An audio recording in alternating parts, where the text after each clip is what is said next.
자, 오늘 함께 나누실 말씀 요한복음 강해 38번째 시간입니다. 요한복음 강해 38번째 시간. 요한복음 강해를 통해서 계속해서 십자가의 말씀을 나누고자 합니다. 요한복음 강해 38번째 시간입니다. 요한복음 18장 35절에서 36절 말씀을 우리 함께 같이 읽겠습니다. 빌라도가 대답하되 내가 유대인이냐 내 나라 사람들과 대제사장들이 너를 내게 넘겼으니 내가 무엇을 하였느냐. 예수께서 대답하시되 내 나라는 이 세상에 속한 것이 아니니라. 만일 내 나라가 이 세상에 속한 것이었더라면 내 종들이 싸워 나로 유대인들에게 넘겨지지 않게 하였으리라. 이제 내 나라는 여기에 속한 것이 아니니라. 우리는 지난 주일 예수님을 부인했던 베드로와 관련한 말씀을 나눴습니다. 오늘은 계속해서 예수님께서 십자가를 지시는, 또 십자가에 관한 내용인데, 이제 정말 예수님이 십자가를 지시는 그 장면을 우리가 오늘 보게 됩니다.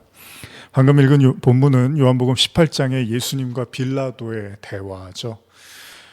이 당시에 로마 총독이었던 빌라도에게 예수님이 이제 신문을 당하게 됐고, 빌라도는 예수님의 죄를 찾기 위하여 신문을 합니다. 그런데 여기서 예수님이 중요한 말씀을 하십니다. 오늘 이렇게 시작하려고 합니다. 그 내용은 바로 예수님이 세우고자 하는 나라, 그 나라는 이 세상에 속한 나라가 아니라는 것입니다. 예수님은 하나님의 나라를 선포하기 위하여 이 땅에 오신 분입니다. 오로지 하나님의 나라가 그분의 목적이고 그분이 이 땅에 오신 이유잖아요. 그런데 세상 사람들은, 통치자들은 예수님을 두려워했죠. 왜요? 그들이 신성모독 죄를 뒤집어 씌워서 예수님이 하나님을 모독하고 있고 유대인들의 절대적인 여호와 신앙을 무너뜨리는, 율법을 무너뜨리는 사람으로 예수님을 이해하고 생각했습니다. 그런데 분명히 예수님 말씀하십니다. 만일 자신이 원하는 왕국이 이 세상에 속한 것이었으면 자신의 모든 힘과 사람을 동원해서 이 세상과 싸웠을 거라고 예수님이 말씀을 하세요. 그런데 예수님은 그럴 마음이 없었다는 거예요. 예수님은 세상과 싸울 마음이 없었습니다. 예수님이 말씀하시는 하나님의 나라는 사람들하고 싸워서 만들어지는 나라가 아니라는 겁니다. 그래서 예수님은 자신을 체포하려고 오는 자들에게 칼을 휘두른 베드로를 나무라시고요, 그 칼을 도로 집어넣으라고 말씀하십니다. 하나님 나라는 그런 게 아니라는 거예요. 그것들은 사람들의 분쟁과 다툼으로 성취되는 나라가 아니라는 겁니다. 권력 싸움으로 되는 나라가 아니라는 겁니다. 오로지 자신의 죽음으로만 완성되고 자신의 피로만 세워지는, 십자가로만 세워지는 나라라고 예수님이 분명하게 피력을 하십니다. 결국 예수님과의 대화 끝에 빌라도는 다음과 같은 결론을 내립니다. 요한복음 18장 38절에서 40절입니다. 빌라도가 이르되 진리가 무엇이냐 하더라. 이 말을 하고 다시 유대인들에게 나아가서 이르되 나는 그에게서 아무 죄도 찾지 못하였노라. 6월절이면 내가 너희에게 한 사람을 놓아주는 전례가 있으니 그러면 너희는 내가 유대인의 왕을 너희에게 놓아주기를 원하느냐 하니 그들이 또 소리질러 이르되 이 사람이 아니라 바라바라 하니 바라바는 강도였더라. 예수님께 어떤 죄도 발견하지 못하는 빌라도의 생각은 더 이상 그가 죄를 찾지를 못했어요. 그러나 그 빌라도의 생각과는 달리 군중들은 예수님 대신 바라바라는 강도를 풀어달라고 합니다. 예수님을 집어넣고 바라바라는 강도를 풀어달라고 요청을 합니다. 한때는 예수님을 보면서 신기해하고 놀라워하고 정말 하나님의 아들일지도 모를 거라고 믿었던 군중들이요, 어느새 예수님의 십자가형을 요구하고 있습니다. 그리고 오히려 강도를 풀어달라고 요청을 하고 있다는 겁니다. 이제 진짜 예수님의 십자가의 처형이 시작되어지고 있습니다. 요한복음 19장 1절에서 3절입니다. 이에 빌라도가 예수를 데려다가 채찍질하더라. 군인들이 가시나무로 관을 엮어 그의 머리에 씌우고 자색 옷을 입히고 앞에 가서 이르되 유대인의 왕이여 평안할지어다 하며 손으로 때리더라. 이것이 그토록 예수님이 말씀하셨던 십자가의 시작입니다. 이제 그에게 남겨진 것은 바로 그가 감당해야 되는 이제 십자가의 고통입니다. 그건 단순한 의미에서 매우 심한 육체적인 고통이기도 하고요. 나아가서는 신적인 하늘의 존재가 감당해야 되는 그야말로 수치스러움이기도 합니다. 이후에 빌라도는 다시 한번 예수님이 죄가 없음을 강조를 합니다.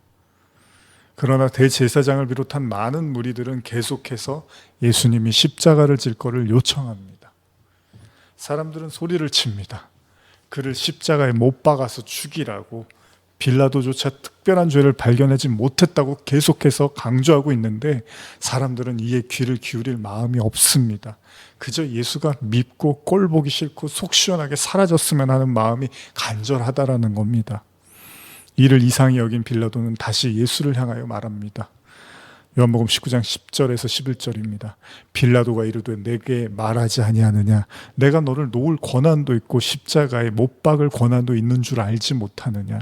예수께서 대답하시되 위에서 주지 아니하셨더라면 나를 해할 권세가 없었으리니 그러므로 나를 내게 넘겨준 자의 죄는 더 크다 하시니라. 예수님은 여기서 정말 대단한 말씀을 하시는데요. 빌라도가 예수님을 풀어줄 수 있다는 자신의 권한을 이야기하자 예수님은 하나님이 허락하지 않은 한 그것은 불가능하다라고 이야기를 합니다. 자, 이 이야기에서 우리가 알 수 있는 건 예수님이 지금 모든 상황을 다 받아들이고 있다는 겁니다. 이제 그에게 찾아올 모든 고통의 순간들에 대해서 예수님은 조금도 피해갈 마음이 없다는 겁니다. 예수님은 그저 이 모든 고통이 하나님께서 허락하신 거고 하나님이 허락하시지 않으면 이 고통들은 내게 올 수 없다라는 걸 반드시 예수님은 받아들이고 계시고 피력하고 있고 이건 자신이 반드시 거쳐야 되는 것으로 순순히 받아들이고 계시다는 겁니다. 오히려 지금 이 순간에 마음이 복잡한 건 예수님이 아니라 빌라도 총독이었습니다. 성경은 그의 심경을 다음과 같이 말하는데요. 요한복음 19장 12절에 이러함으로 빌라도가 예수를 놓으려고 힘썼으나 유대인들이 소리질러 이르되 이 사람을 놓으면 가이사의 충신이 아니니이다. 무릇 자기를 왕이라 하는 자는 가이사를 반역하는 것이니이다. 결국 사람들의 아우성에 빌라도는 예수님을 십자가에 못 박도록 넘겨주게 됩니다. 성경은 이 마지막 순간까지도 예수님이 아무런 죄가 없다라는 사실을 빌라도를 통해서 계속해서 보여주고 있습니다.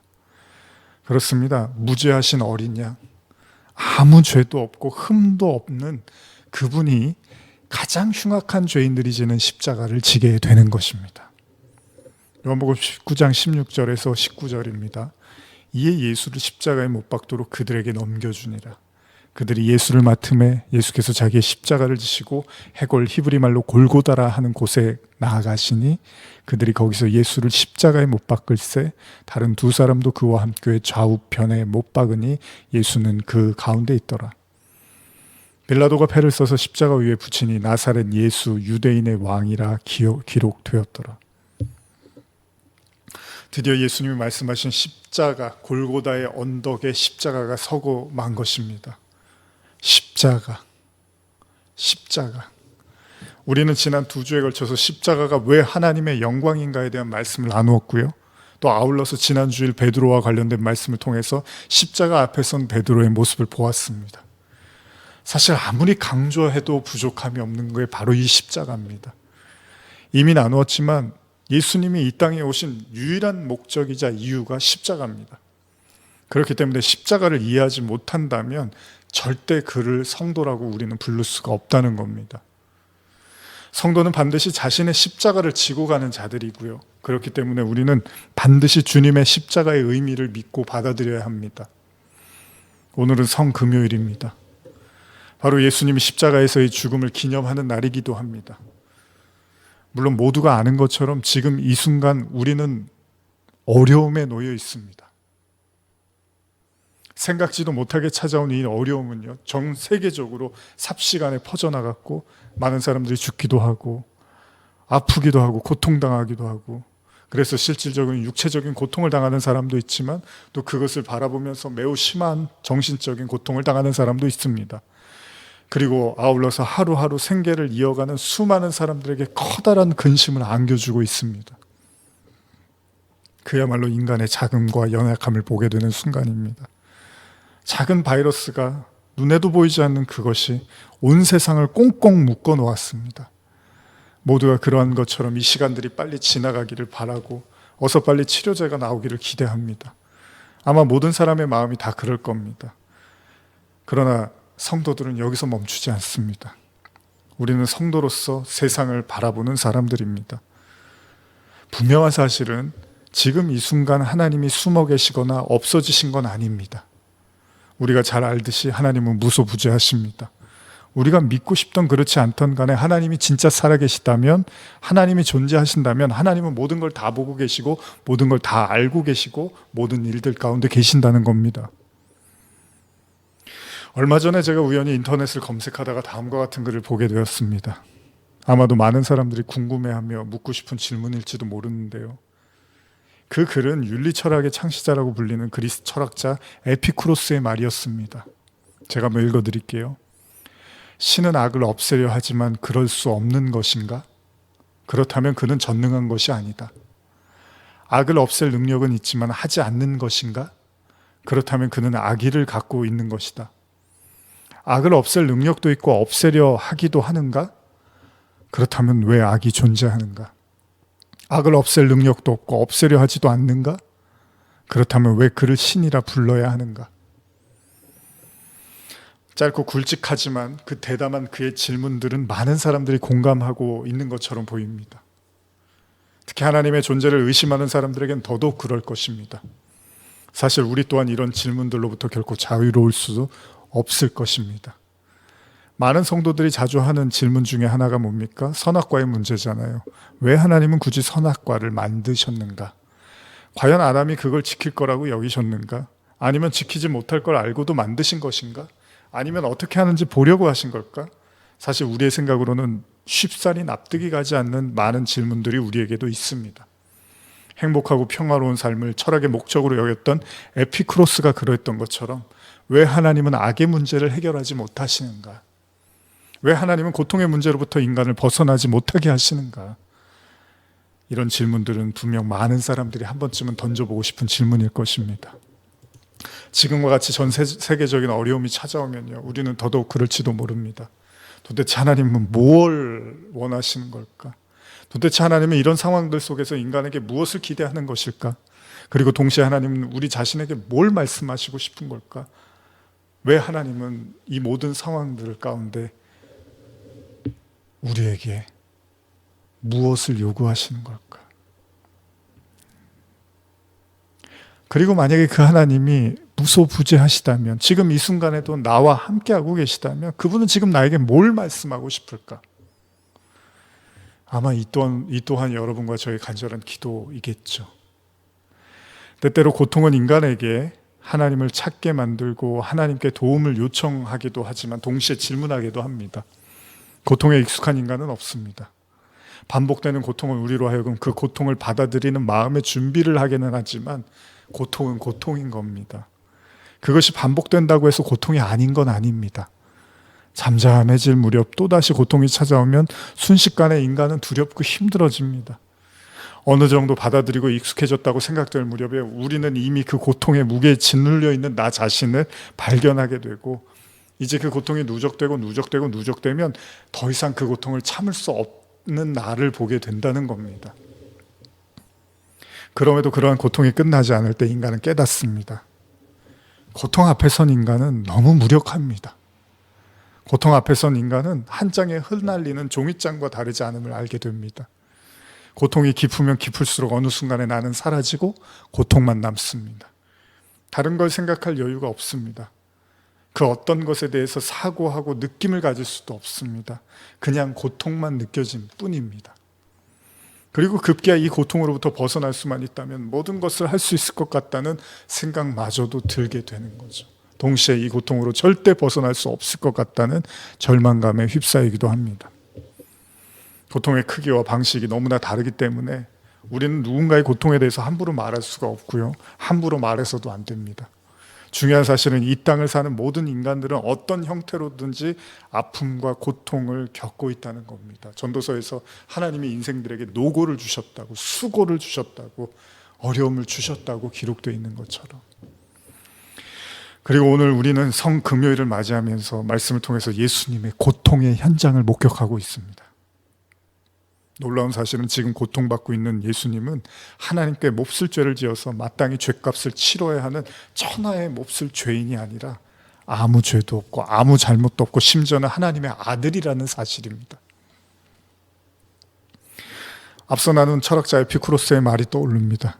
그가 정말 신이라면 자기 아들에게 이러한 고통을 줘야만 하는가? 그가 정말 신이라면 다른 방법이 아닌 왜 이토록 험악한 십자가를 인간의 구원의 방법으로 선택하신 것일까? 그런데 놀라운 사실은 아버지 하나님의 계획을 아들인 예수님도 동의하더라는 겁니다. 우리가 기억하고 있는 유사한 사건이 하나 있는데요. 이 십자가의 모형이 되는 한 사건이 있잖아요. 뭐죠? 바로 창세기에서 아브라함과 이삭의 사건입니다. 하나님은 백세에 낳은 정말 눈에 넣어도 아프지 않은 아브라함의 아들 이삭을 제물로 바치라고 합니다. 충격을 받을 법도 한데 아브라함은 이삭을 데리고 제사를 지나기 위해서 떠납니다. 그리고 그는 이삭을 하나님께 내어드립니다. 이삭은 침묵합니다. 이삭은 마치 예수님이 그랬던 것처럼 순한 양처럼 가만히 자신의 죽음을 받아들입니다. 결국 이 제사는 아브라함의 믿음을 인정받는 사건이 되었고 아브라함은 이삭과 함께 다시 집으로 돌아오게 됩니다. 하나님은 이삭이 아니라 아브라함의 믿음을 시험하기를 원했던 거죠. 그러나 또 하나의 중요한 사실은 이삭 또한 하나님과 아버지 아브라함에게 순종했다는 거예요. 그러니까 이 제사는 아브라함의 순종과 이삭의 순종에 있어야지만 성립이 되는 제사였다는 겁니다. 지금 예수님이 그렇습니다. 하나님의 선택인 십자가의 참혹한 고통으로 죄인을 구원하시겠다는 그 하나님의 뜻에 예수님이 지금 동의를 하고 묵묵히 십자가의 고통을 받아들이십니다. 사실 우리는 생각해야 됩니다. 왜냐하면 분명히 예수님이 하나님께 묻지 않으셨을까? 왜라고? 우리는 생각해 볼 수 있습니다. 하나님 왜 이렇게까지 하셔야만 합니까? 이 방법 외에는 없습니까? 너무나 아프고 수치스럽고 괴롭습니다. 당신은 왜 이 방법을 고수하십니까? 그러나 예수님은 순종, 아니 복종하십니다. 사실 우리가 구약의 제사를 떠올리며 소와 양과 비둘기로 제물을 바치는 걸 생각하는 것과 그걸 생각하는 거하고요. 그리고 실제로 본다면 좀 다르겠죠. 왜냐하면 그들이 제물이 되기 위해서 말로는 제사 제물이라고 하지만 진짜로 그들이 제물이 될 때는 칼로 베어지고 피를 흘리며 죽어가는 모습을 우리가 직접 본다면 결코 우리는 그 제물의 생명을 쉽게 생각할 수는 없습니다. 그런데 그 커다란 고통과 죽음이 지금 제물만 바뀐 상태로 예수님이 똑같이 십자가에 매달려서 당하고 있다는 겁니다. 그리고 그 고통의 끝에서 예수님이 한마디를 외치시는데요.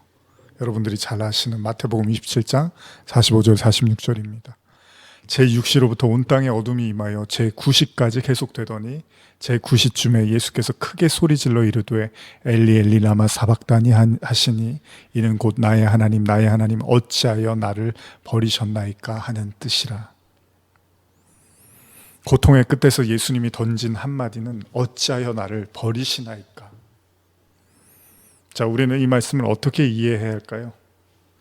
아니, 여러분들은 이 말씀을 지금 어떻게 이해하고 계십니까? 만약에 제가 설명해 달라고 하면 여러분들 설명해 주실 수 있습니까? 사실 저도 이 부분에 대해서 여러 번 설교한 적이 있습니다. 그러나 오늘은 좀 더 깊이 묵상하고 싶습니다. 어찌하여 나를 버리시나이까? 버리시나이까라는 원어의 의미를 보면 여러분들이 그냥 아는 것처럼 버리다, 포기하다 이런 의미입니다. 그러니까 예수님이 제자들에게 십자가를 지라고 하실 때 뭐라고 하죠? 자기를 부인하고 자기 십자가를 지라고 하실 때 이 부인하라는 것은 뭐죠? 예수님이 먼저 자신을 십자가에서 포기하신 거잖아요. 자기를 포기하고 우리에게 제물로 주신 거죠. 근데 여기서 멈추면 안 됩니다.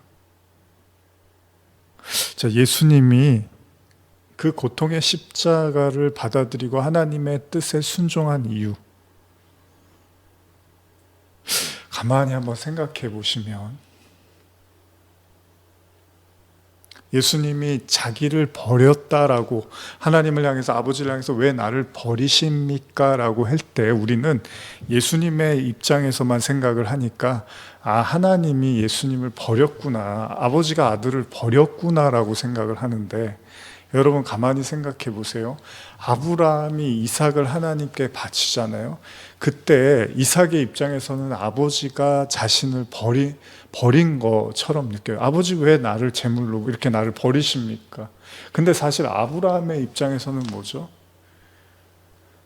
아브라함의 입장에서는 이삭을 버린 게 아니라 사실은 자기를 버리는 거죠. 왜냐하면 너무나 사랑하고 나와 그냥 동격인, 내 아들이니까 나와 동격인 그 아들을 제물로 드린다는 건 아버지 입장에서는 단순히 아들을 버리는, 너하고 나하고 무관하니까 너는 버려, 나는 살아있을 거야, 이런 얘기가 아니잖아요. 어느 부모가 자식을 버리면서 자신의 마음이 편하겠습니까? 사실은 자기가 차라리 죽는 게 낫죠. 자식을 버리지 않고 내가 그 자리에서 내가 그냥 제물이 되는 게 훨씬 더 부모의 입장에선 편안한 거란 말이죠. 그러면 이삭을 제물로 바친다는 건 아브라함에게 있어서는 이삭을 포기하는 거고, 동시에 그건 아브라함 자신을 포기하는 거죠. 무슨 이야기냐 하면, 예수님이 제자들에게 자기를 부인하고 자기 십자가를 지라고 하면서 먼저 자신이 십자가에서 자기를 포기해요. 근데 여러분, 이 장면을 우리가 예수님이 우리의 대속물을 위해서 자신을 이렇게 포기했구나, 그래서 하나님은 그 예수님을 버리셨구나라고 생각하고 하나님이 그냥 제물로 주셔서 버렸구나라고 생각할 수 있는데, 조금 더 깊이 생각해 보면 여러분, 신의 자기 부인은 어떻게 나타나겠습니까?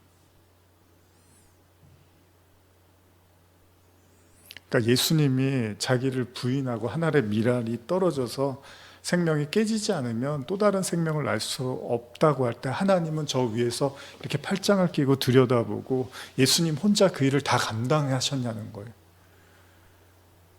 이 십자가에서 예수님이 버림받은 또 다른 의미, 감춰져 있는 또 다른 진짜 큰 의미가 뭐겠냐는 거예요. 그건 하나님이 아들을 포기한 거잖아요. 신이, 성부 하나님이 성자이신 예수님을 포기했다라는 것은 아들을 버렸다라는 차원이 아니라, 아들을 그냥 제물로 줘버리고 나는 그냥 어쩔 수 없어, 내가 할 수는 없으니까 아들이 그 일을 해야지가 아니라, 아들을 십자가에 매달리게 하시면서 버리셨다는 건 아버지가 아들을 포기했다는 것이고, 그것은 곧 아버지임을 포기했다는 거잖아요. 그게 뭡니까? 하나님이 자신을 부인했다는 이야기죠. 어떻게요? 아들을 버림으로써. 왜요? 이것이 십자가의 핵심이겠죠. 그 아들을 대속물로 주면서 하나님은 하나님의 백성들에게 뭘 말씀하시는 거죠? 속전이라고 하는데, 우리가 어떤 물건을 살 때 그 물건의 값을 치르는 거죠.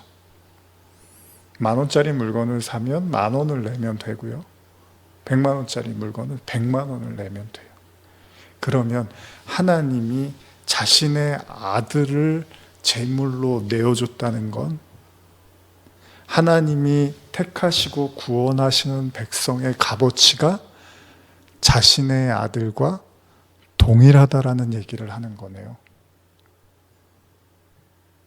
그러니까 예수님의 목숨값이 십자가에서 예수님의 목숨값을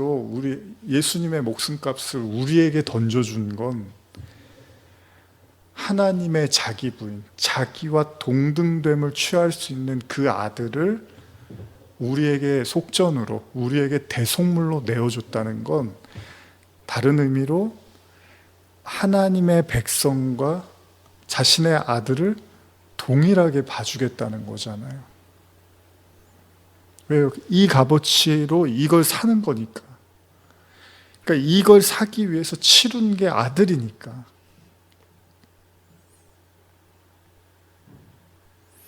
로마서 5장 한번 말씀 보실까요? 로마서 5장 3절에서 8절까지 제가 읽어보겠습니다. 다만 이뿐 아니라 우리가 환난 중에도 즐거워하나니 이는 환난은 인내를, 인내는 연단을, 연단은 소망을 이루는 줄 알미로라. 소망이 우리를 부끄럽게 하지 아니함은 우리에게 주신 성령으로 말미암아 하나님의 사랑이 우리 마음에 부은 바 됨이니 우리가 아직 연약할 때 기약대로 그리스도께서 경건하지 않은 자를 위하여 죽으셨도다. 잘 아시는 말씀이죠. 의인을 위하여 죽는 자가 쉽지 않고 선인을 위하여 용감히 죽는 자가 혹 있거니와. 5장 8절입니다. 우리 같이 한번 읽어볼까요? 우리가 아직 죄인 되었을 때 그리스도께서 우리를 위하여 죽으심으로 하나님께서 우리에 대한 자기의 사랑을 확증하셨느니라.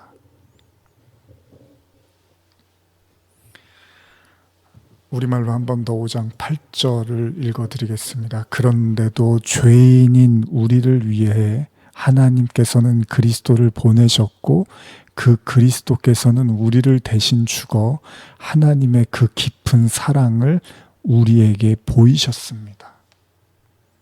그러니까 십자가는 예수님의 자기 부인을 넘어서서 하나님의 자기 부인이었던 거죠. 신이, 그 신적 존재가 자신이 만든 그 피조물들, 자신이 창조한 그 피조물들을 향하여 자신을 깨어가면서 그 죄인들을 받아들이겠다고 자신과 동등됨을 취하는 그 아들을 제물로 줘서 너희의 값어치가 바로 이 내 아들의 가치와 동일하다라는 걸 신이 피력한 사건. 그래서 로마서 5장 8절에 그리스도께서 우리를 위하여 죽으심으로 하나님께서 우리에 대한 자기의 사랑을 확증하셨느니라. 예수님은 이삭처럼 순종을 한 거예요, 아버지한테. 그러나 아브라함은 너무 고통스러운 거예요. 물론 순종한 이삭도 분명 그 모든 것을 감내하고 인내하고 참았어요. 그러나 아버지 입장에서도 그 고통은 이루 말할 수가 없는 겁니다. 왜요? 자신의 아들을 포기했으니까. 근데 아브라함한테 하나님이 그 제사를 왜 가르쳐 주시는 거죠? 어쩌면 신약의 예수님의 모형을 보여주고 있는 거라며요.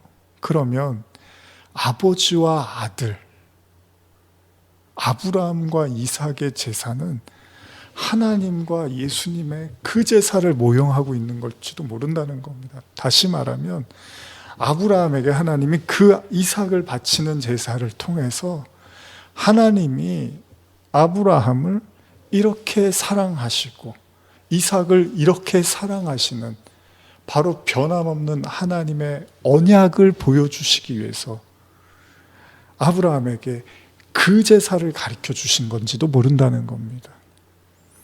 다시 말하면 오늘 십자가에 선 예수님의 그 제물로, 어린 양으로, 우리의 희생 제물로, 우리의 속전으로 서신 그 예수님의 피값은 하나님의 자기 포기였고 하나님의 자기 부인이었고 하나님이 우리를 받아들이기 위한 하나님의 처절한 사랑과 외침이었다는 겁니다.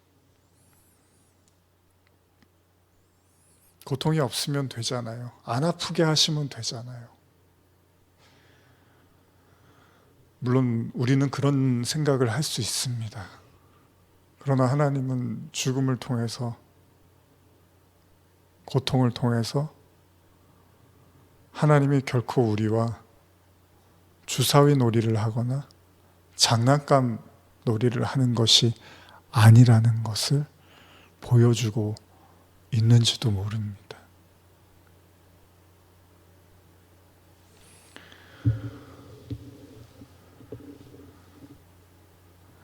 부모가 아이를 낳을 때 처절한 고통을 통해서 그 소중한 생명을 탄생시키는 것처럼. 그 얘기는 뭐죠? 그 하나의 생명이 세상에 나오기까지 그 어미와 그 아비가, 특별히 이제 엄마가 아이를 낳으니까 그 어미가 얼마나 많은 고통의 그 순간을 견디고 참고 마지막 순간까지 그 고통을 감내하는 것을 통해서 나중에 자녀들이 깨닫는 거잖아요. 이렇게 나를 낳았고 이렇게 나를 존귀하게 태어나게 하셨구나. 물론 우리가 고통을 감지하지 않는다면, 이 세상에 고통이라는 게 없다면 그냥 쑥쑥 낳고 아무 어려움과 아무 아픔 없으면 얼마나 좋겠습니까? 그러나 고통의 또 다른 측면, 고통도 하나님이 만드신 거라면 어쩌면 하나님의, 우리가 여러 가지 방향과 방식으로 고통을 생각하고 의문을 던질 수 있지만 오늘 이 십자가의 문제에서, 그리고 그 고통의 질고를 십자가로 짊어진 그 예수님을 바라보면서 그 예수님을 십자가에 매달리게 하신 그 아버지의 뜻을 생각한다면 어쩌면 그 십자가에 매달린 처절한 고통의 예수님은 바로 하나님이 이렇게까지 고통스럽더라도 우리를 받아들이시겠다는, 분명 천국에는 고통이 없을 거잖아요. 이 땅에만 고통이 있는 거잖아요. 그러면 우리는 거기서 언약을 찾아내는 거예요. 뭐죠? 하나님이 이런 세상의 어려움과 악과 고통이 존재함을 통해서, 그러나 우리는 그 고통이 싫고 도망치고 싶고 아프고 외면하고 싶어요. 다 좋아요. 그게 맞아요. 인간이니까. 그러나 복음의 측면, 십자가의 측면에서만 본다면 하나님이 고통을 통해서 우리에게 무엇을 말씀하시는지를 깨닫기를 원한다면 우리의 고통만 생각하는 것이 아니라 하나님이 그렇게 고통스럽더라도 우리를 놓지 않고 우리를 책임지고 우리를 받아들이시겠다는 하나님의 자기 부인이 아니겠냐는 거죠. 그래서 그 제사는 아버지와 아들이 완성시키는 거죠. 아들이 순종하고 아버지가 가슴을 찢어가며 그 아들을 포기함으로써 그 아들과 동등히 여겨주는 또 다른 수많은 아들들을 탄생시키는 하나님의 자기 부인.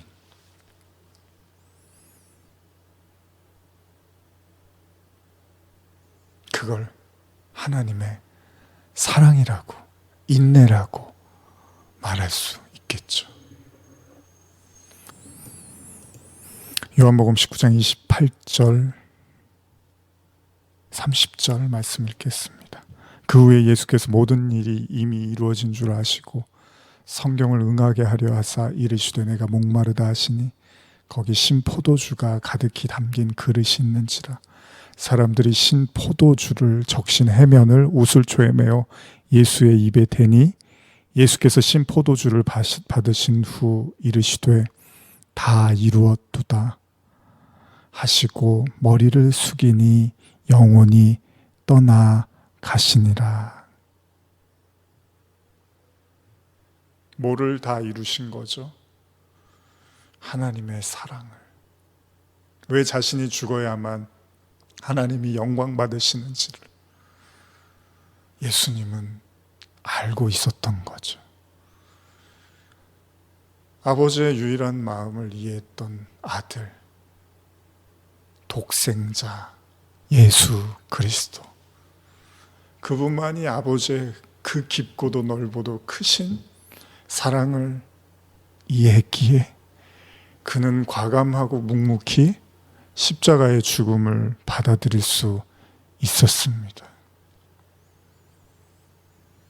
그분이 말했던 것처럼 한 알의 밀알이 땅에 떨어져 죽지 아니하면 열매를 맺을 수 없지만 한 알의 밀알이 땅에 떨어져 죽으면 많은 열매를 맺는다고 말씀하셨던 것처럼 왜 자신이 십자가로 추락해야 함을, 왜 자신이 십자가에서 피 흘려야 함을, 왜 자신이 십자가에서 고통당해야 함을 아셨기에 비로소 아버지의 사랑을, 그 찢어져가는 아버지의 그 마음의 고통과 그 사랑을, 그리고 그 절절한 당신의 백성들을 향한 언약을 십자가로 드러내셨습니다.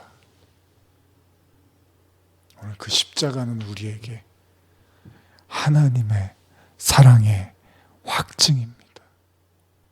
자식을 위하여 부모가 끝없이 자신을 내려놓는 것처럼 그 십자가는 우리에게 하나님이 어떤 고통과 아픔과 괴로움이 온다 하더라도 영원히 우리를 떠나가지 않으시겠다는 하나님의 절절한 사랑의 언약입니다. 오늘 그 십자가로 그 절절하고도 깊은 그 하나님의 사랑이 여러분들의 영혼에 충만하게 임하시기를 간절히 축원합니다. 우리 이 시간에 말씀을 생각하시면서 각 가정에서 우리 같이 기도하는 시간을 갖겠습니다. 우리 함께 기도하시겠습니다.